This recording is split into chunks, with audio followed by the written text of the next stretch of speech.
Hello, John. Hello, Oliver. It's 2020, it's April, and we do not have a government. No, and funny enough, they called the election for the 8th of February. That meant you were going out and about because there was a candidate in that fray, and it was windy and cold and sometimes wet, so it was like a drowned rat going about at times.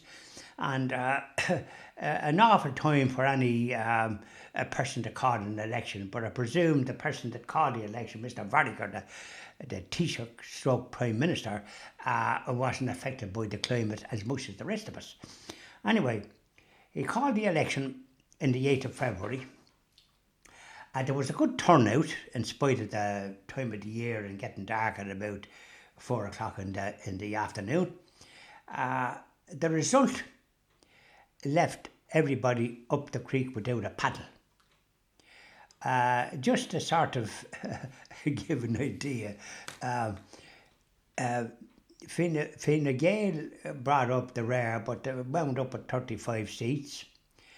Fianna Fáil wound up with 37 seats, having lost 16 seats, which is normally would result in the leader having to resign to preside over such an affray. That wound up with 38 seats because the speaker was a Fianna Fáil speaker, so technically they had 38 seats. Sinn Féin had 37. The Green Party who have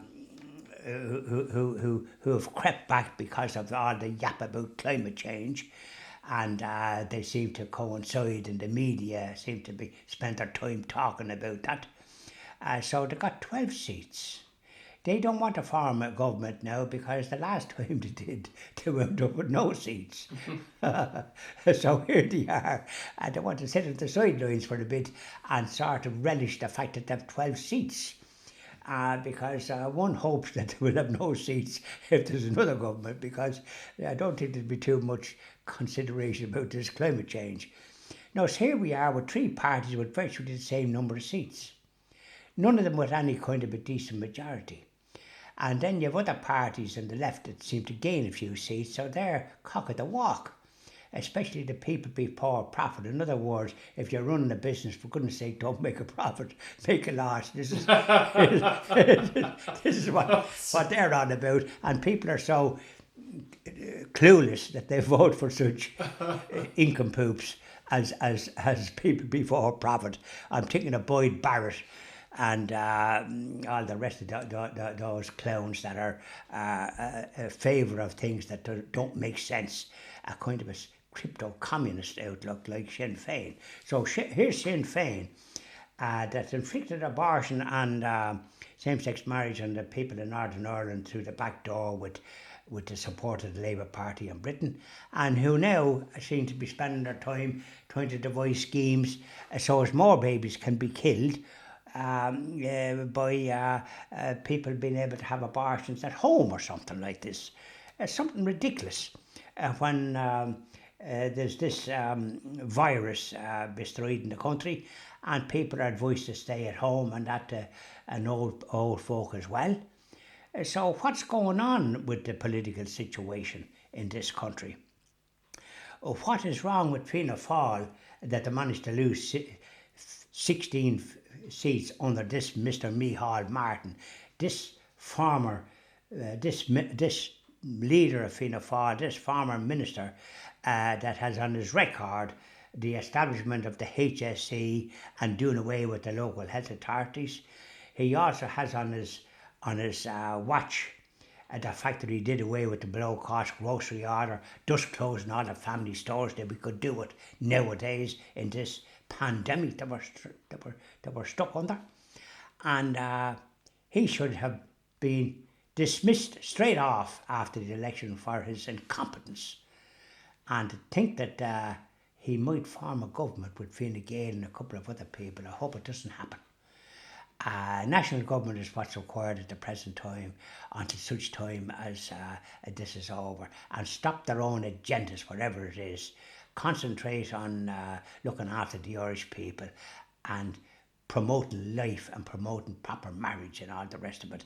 These are the issues that are important, and not what their agendas are and have been down the years. Don't forget, we had auction politics years ago, did away with the rates, which helped the finances as well, and did away with they did away with car tax for a bit. So it was auction politics. So this is the way these political parties have misruled the country. They're not fit for purpose, and I believe that the situation now at home in this country is they need to take another look at this whole whatever they were promoting. If you look at, no matter what you look at, they've destroyed the fabric of the country. We had the best nurses in the world, educated at the national school, primary cert, in demand all over the world, and successful. We didn't have to import foreign nurses. What did they do? They closed the nursing homes for some pretext or another, and then made it that a nurse needed to have a university education. There was absolutely no demand for that. Everybody was happy with it, but they had some old pretext, false. So I believe there should be a tribunal to inquire into who orchestrated all these decisions that have left the country in such a peculiar state as regards the health service. We haven't enough nurses or doctors, whatever way they've managed to make a bags of it. And now these university nurses expect to work for nothing during part of their training. So what is the idea? People are not supposed to work for nothing. That day is gone. There was a time years ago when jobs were scarce. Apprentices often had to work for nothing because they were looking to get an apprenticeship so as to have training. So we've moved on from that. So these political parties with agendas, it want to rule for the good of the people and for the good of families and promote families like any civilised government should do. Promote marriage between a man and a woman and give some tax incentives so as they can have children and be supported, not discriminated against as has happened. So when we look at the political situation in the Irish Republic, we are alarmed at their lack of professionalism and dealing with the real needs of the people. If there's another election, which I believe there will be, when this epidemic, this pandemic is over, and this caretaker government that caused such trouble still in charge, the sooner that we have a proper political system that has the interests of the Irish people at heart, and not some other agenda that discriminates against the Irish people. Thank you very much, Sean. Thank you very much, Oliver.